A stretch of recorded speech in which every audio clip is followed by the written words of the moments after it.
सभी साथियों को मेरा नमस्कार। स्वागत है आप सभी का आज 3 जनवरी के द हिंदू एनालिसिस में। Welcome everyone in today's the Hindu analysis. Let us begin.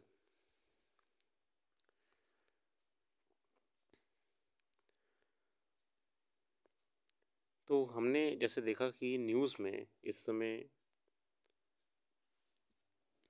Japan में बहुत सारी घटनाएं हो रही हैं। 2 प्लेन असल में क्रैश हो गए।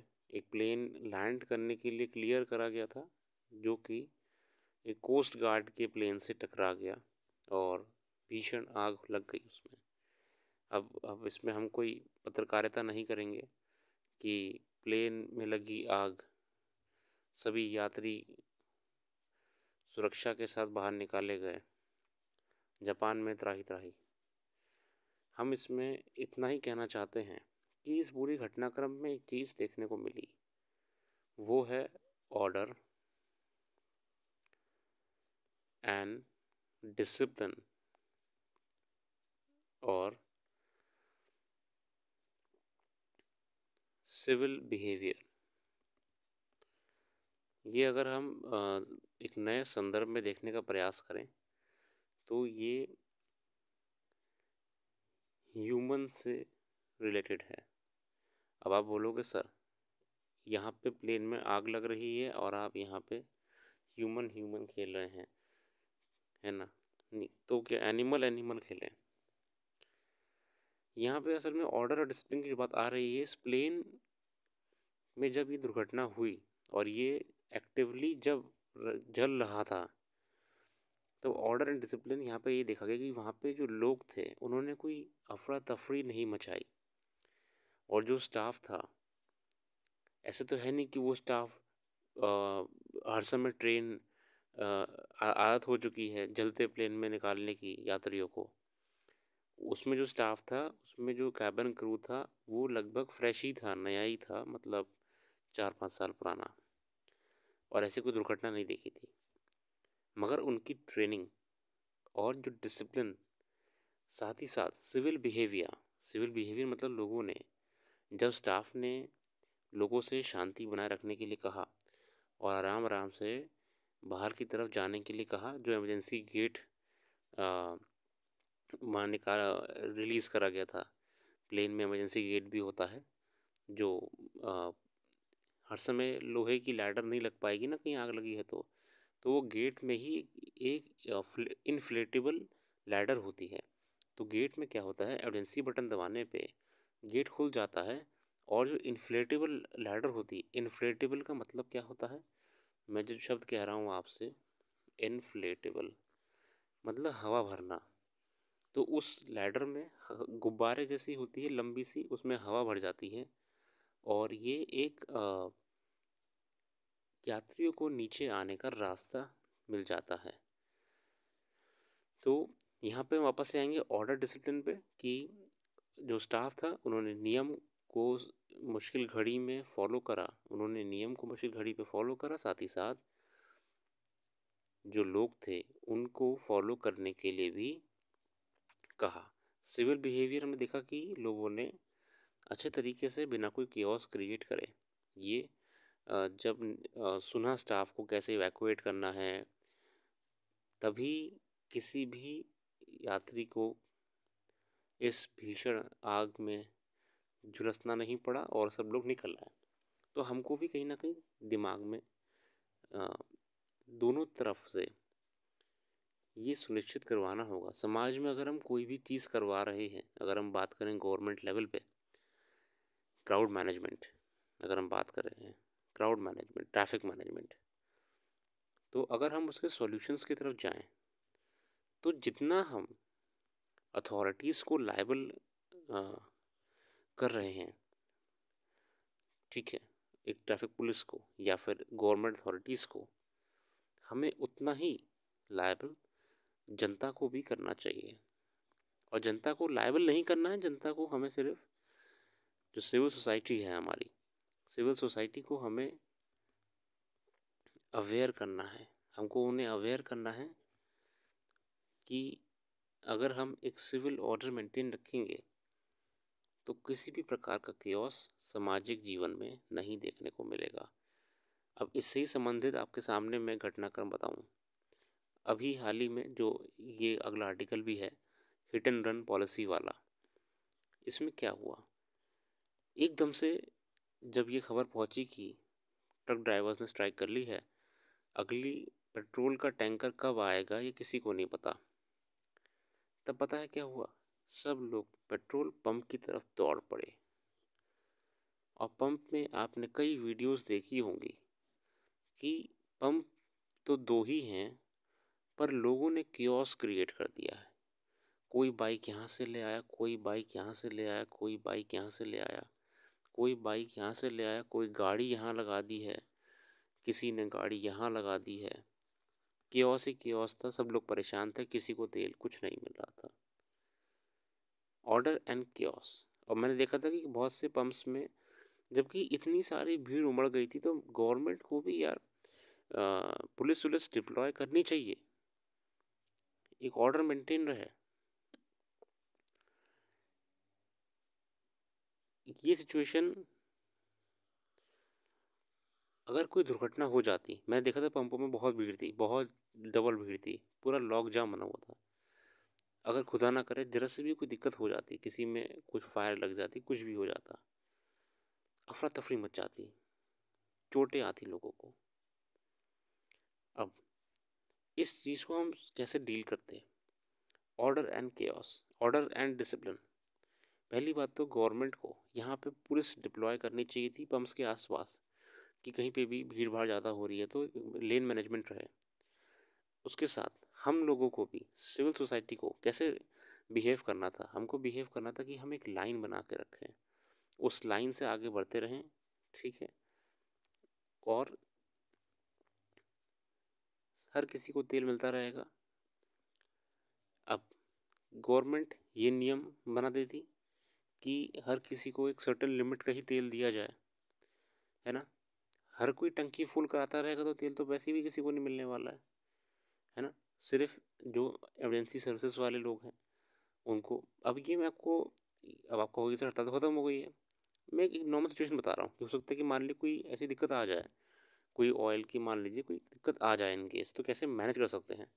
और आपको भी ये सब जानना ज़रूरी है, तभी तो आप लोग आंसर लिख पाओगे। पहली बात तो लेन एक प्रॉपर ऑर्डर बनाया जाए, है ना। गवर्नमेंट अथॉरिटीज़ प्रेजेंस हैं जो कि लेन को बना के रखें पंप्स के आसपास, और पेट्रोल पंप की भी अथॉरिटीज़ हो, वहाँ पे स्टाफ हो। गवर्नमेंट की तरफ से एक ऑर्डर बनाया जाए कि जिन जिन लोग को ज़रूरत है उतना तेल दिया जाए। जो एमरजेंसी सेवाएं वाले हैं, डॉक्टर्स हो गए, स्टाफ पुलिस हो गई, या फिर एम्बुलेंस हो गई, उन्हें ज़्यादा दिया जाए। इसके अलावा सेकंड सोल्यूशन क्या होगा, सेकंड सोल्यूशन ये होगा कि लोग भी इस ऑर्डर को मेंटेन रखें। सिविल लोग जो हैं, जैसे जापान के यात्रियों ने केओस क्रिएट नहीं करा, जैसा कहा जा रहा था वैसा करा, वैसे लोग भी करें। और सॉल्यूशन तीसरा क्या होगा, सॉल्यूशन तीसरा हमारे सामने होगा कि गवर्नमेंट आगे की सोचे कि अगर मान लीजिए कि एक हाइपोथेटिकल सिचुएशन मान लीजिए कि सही में तेल नहीं आने वाला कहीं से, ठीक है। थर्ड सॉल्यूशन होगी गवर्नमेंट ये इंश्योर करे कि अगर तेल नहीं आ रहा या कुछ भी वैसी बात है तो कैसे तेल अरेंज होगा। अच्छा, एक बहुत ही, आप एक हवा में सोच लीजिए कि मान ली तेल भारत में ही नहीं है, मान लीजिए ऐसी हवा में, तो थर्ड सोल्यूशन ये कि गवर्नमेंट डिप्लोमेटिकली प्रयास करे कहीं और से रिफाइंड तेल लाने के लिए, है ना। ऐसे किसी भी प्रॉब्लम से हम आसानी से पार कर सकते हैं। MHA seeks to pacify truckers protesting new hit and run law। ये बेसिकली गवर्नमेंट बैकफुट पे आ गई है। गवर्नमेंट ने कह दिया कि इसके बारे में जो भी होगा, हम जो all India motor transport Congress है, जिनकी एसोसिएशन होती है, हम आपसे एक और बार इस पर वार्तालाप करेंगे, तभी इसको इम्प्लीमेंट करेंगे। अच्छी खबर है कि ये स्ट्राइक वापस ले ली गई। तो हमारे सामने दो पॉइंट्स क्या है, ऑर्डर एंड डिसिप्लिन, ठीक है। आगे देखते हैं।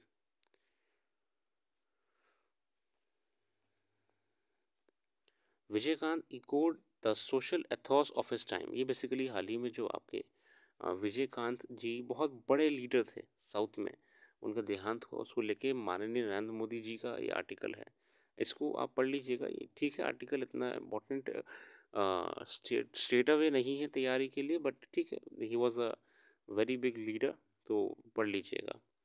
मैं नहीं पढ़ूँ क्योंकि मेरे को असल में कम से कम टाइम में आपको छोटा सा एनालिसिस देना है, ठीक है।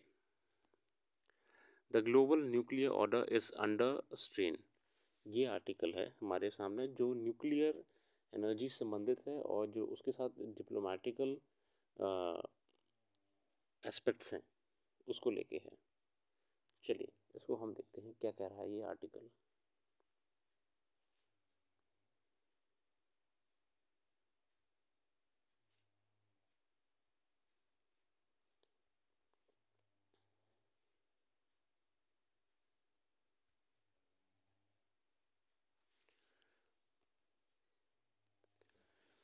The lessons of the Cold War.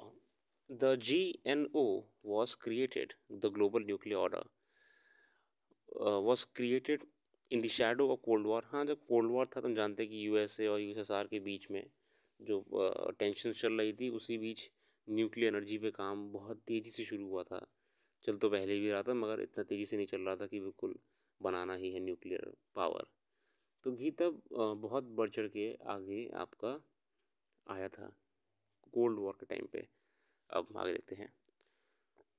Following the 1962 Cuban missile crisis, Cuban missile crisis हम जानते हैं क्या था कि रशिया ने क्यूबा तक अपनी न्यूक्लियर न्यूक्लियर तो नहीं कहूँगा मैं, बेसिकली मिसाइल्स जो थी उनको पहुँचा दिया था कि अगर यूएसए कुछ करना चाहे तो भैया देख लेना, ठीक है।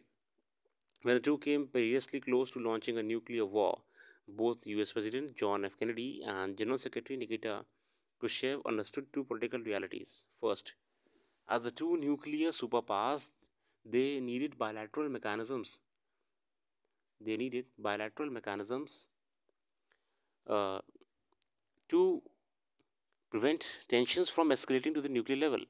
अब देखिए लीडर्स को, जो कैनेडी साहब थे, इनको ये रियलाइज़ हो गया था कि भैया न्यूक्लियर वाला जो खेल है ये कोई ऐसा बच्चों वाला खेल नहीं है, इसको संभाल के रखने के लिए हमको बायलैटरल मैकेनिज्म बनाने पड़ेंगे। Nuclear weapons are dangerous and therefore their spread should be curbed. Nuclear weapons बहुत ही खतरनाक होते हैं भैया, यहाँ से वहाँ अगर कोई भेजने लगेगा कि भैया देख लेना कोई दिक्कत करे तो भैया ये भी समस्या रहेगी, ठीक है। इसीलिए during the Cuban crisis a secret backed channel between President Kennedy's brother Robert Kennedy and Soviet ambassador Anatoly Dobirin helped resolve the crisis. The first bilateral measure was the hotline established in 1963.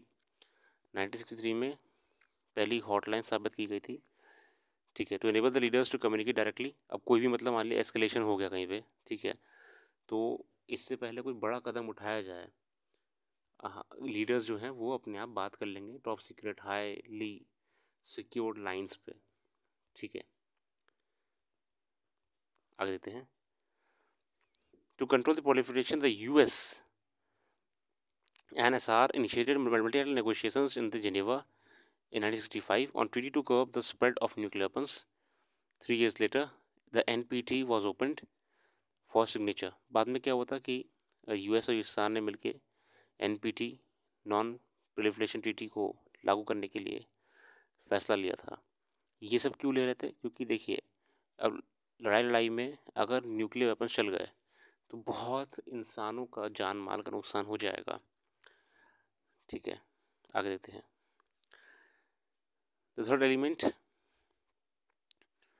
of global nuclear order came into existence in 1975. India had chosen not to sign the NPT, and 1974 stunned the world by conducting an underground peaceful nuclear test.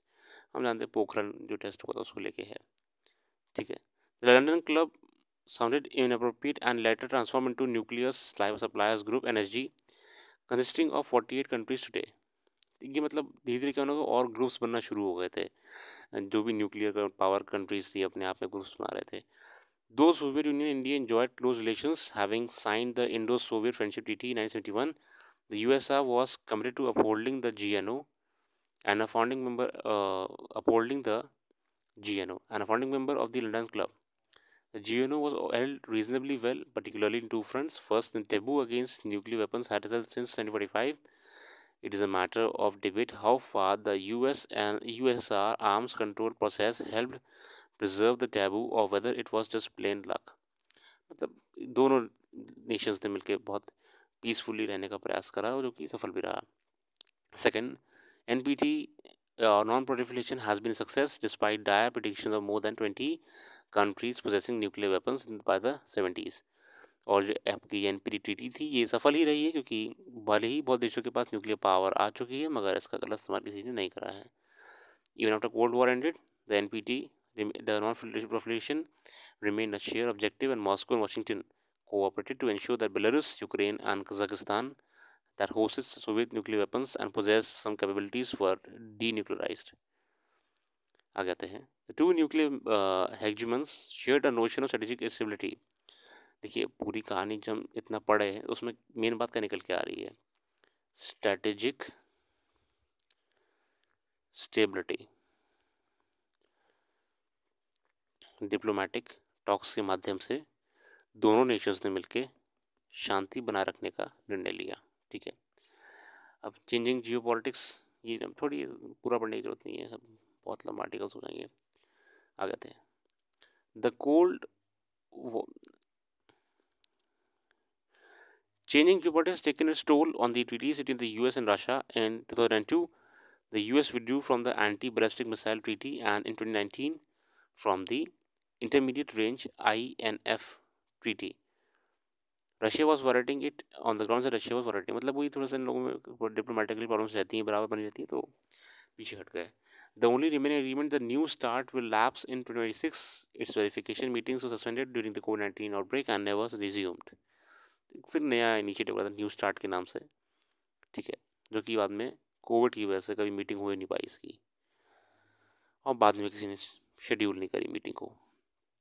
As US relations with Russia went into a nosedive, the US is facing a new situation of two nuclear peer rivals who are exploring new roles for more usable weapons. Moreover, Russia nuclear saber rattling to warn the North Atlantic Treaty Organization (NATO) and the US against escalation in Ukraine that has revived the nuclear concerns. अब ये अचानक से nuclear का फिर से क्यों उठ के आ रहा है? कारण ये है कि जो यूक्रेन वॉर है, फिर से हम जानते हैं इतिहास गवाह रहा है कि छोटी छोटी बातों पे जब बड़े बड़े युद्ध हो जाते हैं तो बड़े बड़े लोग भी एक दूसरे में लड़ना शुरू कर देते हैं. मतलब कि यहाँ पे न्यूक्लियर वॉर या न्यूक्लियर वेपन्स का दुरुपयोग भी हो सकता है. The Cold War convergence on non-proliferation has run its course. Also, nuclear weapons technology is 75-year-old technology. The US has always had a pragmatic streak shaping its policy approaches. It turned a blind eye when Israel went nuclear in the 1970s and again when China helped Pakistan with its nuclear program in 1980s. More recently, AUKUS deal, Australia, US, UK, with Australia a non-nuclear weapon as it is raising concern in the NPT community. Basically हम यहाँ देख रहे हैं कि China ने भी बहुत पहले पाकिस्तान को न्यूक्लियर टेक्नोलॉजी पे काम करने की सहायता करी थी. इज़राइल ने यूज़ करी थी 60-70s में न्यूक्लियर टेक्नोलॉजी. मतलब ये पैराडाइम चेंज हो रहा है वर्ल्ड का.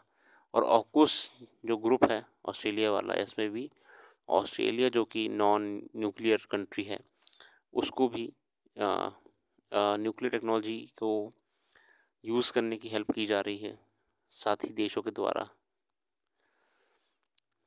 ठीक है. During 1970s, South Korea began to actively consider a nuclear weapon program. फिर साउथ कोरिया भी अपने आप यूज़ करना शुरू कर दिया है. तो ऐसे चेंजेस हो रहे हैं. Between 77 and 78, the US actively subverted Taiwan's nuclear program as it stepped up a normalization of ties with China as a nuclear victim. The Japanese public retains a strong anti-nuclear sentiments, but there is a shift while in Japan decision to double its defense spending on 5 years. अब देखिए Japan ने भी बहुत पहले decision लिया था जब आपका पर्ल हार्बर के बाद हिरोशिमा नागासाकी वाला इंसिडेंट हुआ था. कि हम कभी भी किसी पर अटैक नहीं करेंगे, कभी किसी को प्रोवोक भी नहीं करेंगे। मगर हाल ही में हम जानते हैं कि जापान ने भी ये चाइना के बढ़ते खतरे से एहसास हो गया था कि नहीं, ऐसा नहीं हो सकता भाई, हमको भी स्ट्रांग रहना पड़ेगा। तो जापान भी धीरे धीरे एक्टिव हो रहा है, और अगर कोई भी अपने डिफेंस सेक्टर को मजबूत करना चाह रहा है तो ये भी जाहिर है कि वो न्यूक्लियर टेक्नोलॉजी की तरफ भी बढ़ेगा। ठीक है, आगे देखते हैं। During the Cold War, US nuclear umbrella tied its European allies closer. Today, domestic compulsions are turning the US inwards, raising questions in the minds of its allies about its extended deterrence guarantees in East Asia. बहुत अच्छा article है, बहुत ही summary वे में इन्होंने पूरा nuclear programmes के बारे में बता दिया। आगे देखते हैं। An India out plan that could impact the Maldives. देखते हैं क्या है। The recent decision to by the Maldives to revoke an agreement with India for joint hydrographic surveys in Maldives water has caused considerable dismal in Indian media and strategic circles. Maldives controversy में फिर से आ गया था जब, देखिए मालदीव्स का थोड़ा सा बहुत लंबे समय से कुछ इंडिया के तरफ नेगेटिव सा दिख रहा है रुख। मालदीव्स जो है, the move by the Malay in mid-December came few weeks after archipelagic state formally asked New Delhi to withdraw its Indian military presence from the shores, as if to emphasize its reservations about defense engagement with India. थोड़ा सा यहाँ पे diplomatic problems हो रही हैं। हम सीधे मुद्दे पे आते हैं जो मेन इसमें चीज़ें हैं। The dual nature of hydrography. It's worth noting that the hydrographic data inherently has a dual nature. In that information collected from the seas can be used for civilian and military purposes. Marine scientists maintain that the data that helps advance non-military objectives such as ensuring navigational safety, marine scientific research, ये अब जो hydrography वगैरह काम ये हो रहा है, ये क्यों हो रहा है, क्या होता है इसमें? देखिए, ये आपने पढ़ा होगा कि मरियाना ट्रेंच है, चैलेंजर डीप है, सुकोत्रा चागोस है, अटलांटिक ओशन एस शेप में है। ये सब कैसे पता है? ये हाइड्रोग्राफी स्टडी की वजह से पता लगता है। कोस्ट लाइन पे कौन सा मिनरल है, नीचे बेडरॉक पे क्या है, कौन सी कलाकृतियाँ हैं, एक्स वाई जेड स्टडी के बाद ही पता लग पाता है, तभी वहाँ पे हम स्टडी कर रहे हैं। अब ऑब्वियस सी बात है कि अगर हम कोस्ट लाइन स्टडी कर रहे हैं, अगर हम डेप्थ की स्टडी कर रहे हैं, तो उसके मिलिट्री यूज़ भी हो सकते हैं, है ना? सबमरीन नेविगेशन में काम आ सकता है, और कैरियर शिप्स को क्या यहाँ पे लाया जा सकता है या नहीं लाया जा सकता है, एक्स वाई जेड। आप भी समझदार हैं, ठीक है, आगे आते हैं। Even so, China is unique in using its marine and seabed surveys to advance a largely strategic agenda. The country has an expansive oceanographic research program in which scientific research vessels, in particular the Shi-Qian class of oceanographic survey vessels and the Yan-Xiang series of intelligence surveillance reconnaissance ships, are regularly deployed in Indian Ocean. China के भी बड़े बड़े जहाज़ जो research कर रहे हैं वो भी तो एक्टिवली हमारे श्रीलंका वगैरह में खड़े हो जाते हैं आके, है ना? और ये भी तय है कि वो भी स्टडी तो कर ही रहे हैं, साथ ही साथ मिलिट्री पर्पस से भी वहाँ पे अपने रिसर्च करते रहते हैं। ठीक है, आगे आते हैं। On China surveys, Indian observers point out that China's ocean surveys plays important role in enhancing China submarine warfare. मैंने कहा ना आपसे, देखिए सबमरीन वगैरह सब, अब ये सब मैपिंग ही होती है एक तरीके से देखा जाए। आप ये समझ लीजिए कि हाइड्रोग्राफी के माध्यम से हम मिलिट्री में कैसे कर सकते हैं। हाइड्रोग्राफी के माध्यम से मिलिट्री में ये कर सकते हैं कि ये एक तरीके से बता पाएगा कि जो समंदर है उसके नीचे कहाँ चट्टान कैसी है ना, या मिट्टी कैसी है, कहाँ कहाँ पे केव्स हैं, कहाँ कहाँ पे कौन सी कलाकृतियाँ हैं। तभी तो अगर इतनी मैपिंग हो गई ओशन के आसपास की, तभी तो सबमरीन वगैरह जो पानी की गहराइयों में चलती है वो आराम से जा सकी कहीं पे, या सबमरीन का कितना लेंथ होना चाहिए ये डिसाइड हो पाएगा, है ना? नेविगेशन में आसानी हो जाएगी, ये स्टडीज़ वगैरह इसीलिए काम की होती हैं। और ऐसा नहीं कि सिर्फ मिलिट्री के लिए होती हैं स्टडीज़, ओशनोग्राफी के लिए भी होती हैं, साइंस के लिए भी होती हैं। क्योंकि कई बार बताया है आपको कि वर्ल्ड कॉन्स्टेंटली चेंज हो रही है। अर्थ जो है आपकी, talking in respect to the biosphere, talking in respect to the environmental things, तो ये स्टडी करनी होती है हमको। हालांकि यूज़ मिलिट्री पर्पज से भी होता है। चाइना देखिए बराबर करता है, इसमें कोई नई बात नहीं है, और इंडिया भी अब कर ही रहा है प्रयास। इंडिया समुद्रयान मिशन लाया है, समुद्रयान है ना, 6000 गहराई तक जाएगा। डीप ओशन मिशन जिसे हम कहते हैं, इसको आप अध्ययन करिएगा प्लीज़, डीप ओशन मिशन के बारे में, ताकि हम जान सके ओशन के बारे में, ओशन की रिसर्च कर सकें। अब कहने को ये सिविल मिशन भी है और मिलिट्री मिशन भी हो सकता है। ऑब्वियस सी बात है, नॉलेज का कोई दायरा नहीं होता है। आगे आते हैं, ये कुछ खास नहीं, देख लीजिएगा। माले के कंसर्न क्या है मालदीव्स के? For its part, Maldives has apprehensions about India's hydrographic activity being a form of intelligence collection. Its concerns are not entirely unfounded, not because Indian activity in Maldivian waters is suspect, but because the laws and legal framework governing hydrography are not different from the norms governing military surveys. The UNCLOS, जो हमारा law convention seize है, does not explicitly authorize a coastal state to regulate hydrographic surveys or military surveys conducted beyond its terrestrial sea. A littoral state may only regulate a marine scientific research in its exclusive economic zone. By implication, foreign maritime agencies conducting hydrographic surveys are free to map the seas outside a coastal state's territorial waters. It's the project that Malay finds problematic. हाँ, अगर हम देखिए UN clause की बात करें, जो कि मैंने पढ़ा था, तो यूएन क्लॉज में मेंशन है, यूएन जो लॉ ऑफ सीज है उसमें बहुत सारी बातें कही गई हैं कि अपनी बाउंड्री में ही आप कर सकते हैं दुनिया भर का। मगर जो रिसर्च वाला उसमें क्लॉज है, उसमें ये लिखा हुआ है कि रिसर्च वगैरह पर्पज़ के लिए ना ऐसा कुछ नहीं है कि आपको सिर्फ यहीं तक सीमित रहना है। आप पूरा ओशन का कर सकते हो, कहीं पे भी आप जा सकते हो, उस देश को बताकर उसकी सहमति लेके, और बाद में रिसर्च जो भी करो शेयर भी करो उसके साथ में। तो हम लोग इसी क्लॉज में रिसर्च करते हैं, तभी हम मालदीव्स में गए हुए हैं। और चाइना भी ये करता है ना, चाइना भी ये करता है इसी नाम से। अब माले को ये कंसर्न हो रहा है कि हम मिलिट्री का भी काम कर रहे हैं यहाँ पे, इसे डिप्लोमेटिक स्टैंड ऑफ। आगे बढ़ते हैं, कुछ खास नहीं है, इतना ही इसमें काफ़ी है। ये फॉल्टी कंपल्शन बेसिकली जो अभी आपने कल के पहले और कल भी आर्टिकल पढ़ा था, उसको लेके आप इसको मैं पॉज कर दूँ, पॉज करके देख लीजिएगा, मैं वो नहीं पढ़ूँगा अभी। ये बेसिकली दिक्कत क्या आ रही है यहाँ पे, आधार का जो सिस्टम है ना, वो इतना रूरल एरिया में एफिशिएंट नहीं है। ठीक है, रूरल एरिया में अभी इतना एफिशिएंट नहीं है, तो उसको लेके ही कंट्रोवर्सी छोटी सी है। ये इतना कुछ खास नहीं है, मैं आपको बताऊं, ऐसी चीज़ें कई बार आ चुकी हैं, और डायरेक्टली एग्ज़ाम पर्पज से they are not that suitable, so I would prefer to leave it as it is.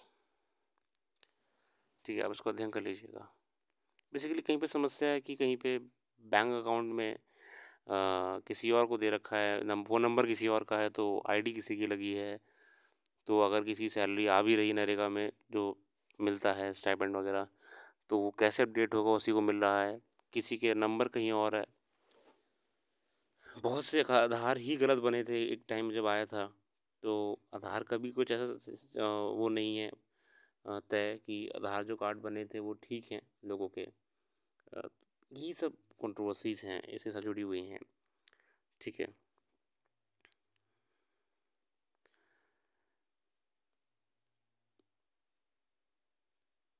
without cleaning up the Aadhaar seeding and mapping with bank accounts, making the ABPS mandatory will only create further issues.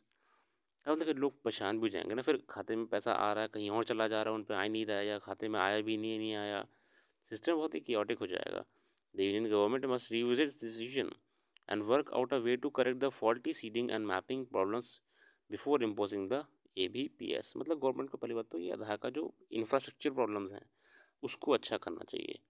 NREGA remains a vital demand-driven welfare scheme that helps the rural poor, and its implementation must not be dependent upon a faulty technological system.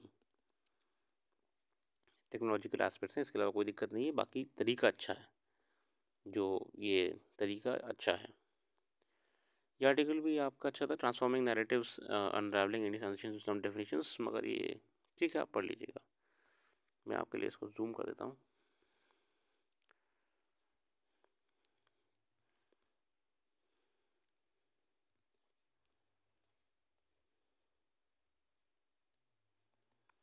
हम सिर्फ कुछ ही article selected पढ़ेंगे, बाकी YouTube पे और भी बहुत content available है, आप देख सकते हैं अगर आपको सिर्फ वही देखना हो तो।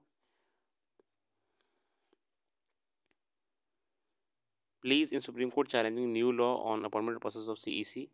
हम जानते हैं कि हाल ही में इलेक्शन कमीशन और चीफ इलेक्शन कमीशन को लेकर वहाँ पर एक बिल लाया गया था, एक्ट बनाया गया था उसके उनके अपॉइंटमेंट को लेके, उसको ही बार बार उस पर याचिका डाली जा रही हैं।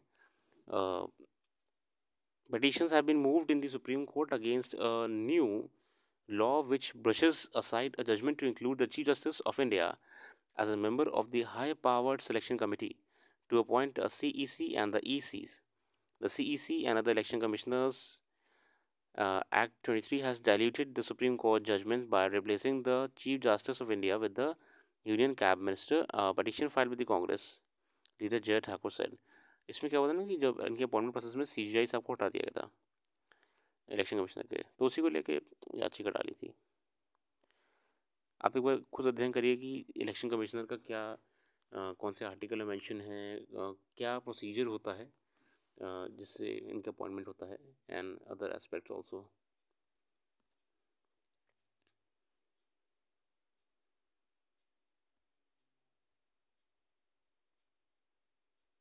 आगे आते हैं।